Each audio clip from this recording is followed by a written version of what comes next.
My name is Dr. Michael Salomon. I am a psychologist licensed in New York State and in the State of Israel.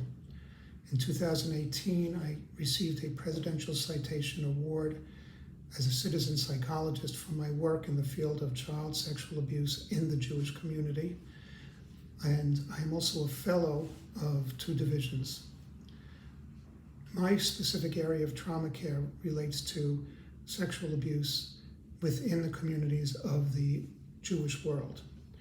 Generally speaking, the Jewish world consists of three divisions: the Reform, Conservative, and Orthodox. Within the Orthodox community, there are also, generally speaking, three divisions.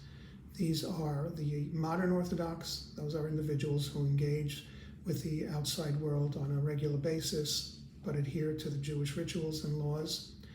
The Yeshivish is the second. They tend to be a little bit more conservative and tend to engage with the outside world, but in a more limited way. For example, they won't shake hands with members of the opposite sex. They are very involved in prayer and learning more so than possibly the modern Orthodox. And then there's the Hasidic world, which is the most insular. Those individuals are most recognizable by their clothing and certain hairstyles and such. All three communities are well known for their charity and their general responsiveness to any sort of communal trauma, even if it doesn't impact their immediate circle.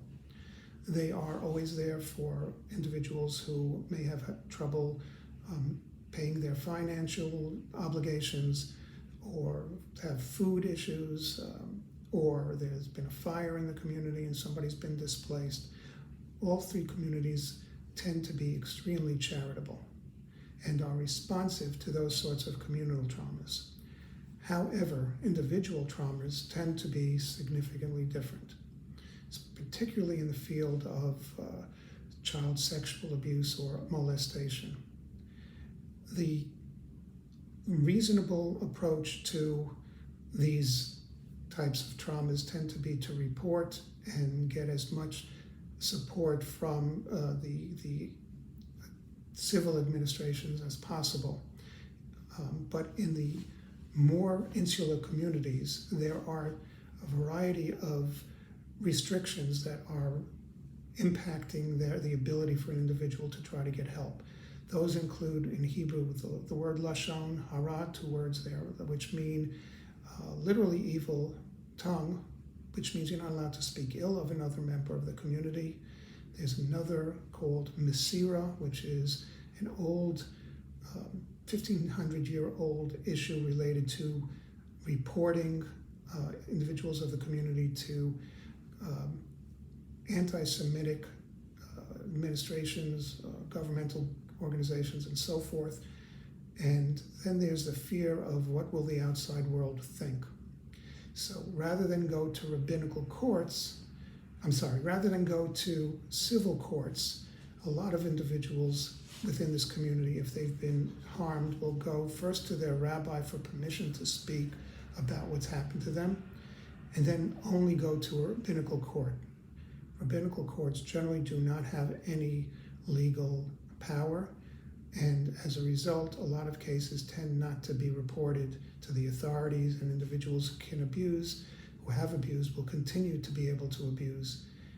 There have been several important cases over the last few years in the United States, in Israel, in Australia, about individuals who were abusers and how they were ultimately brought to the authorities and received proper punishment.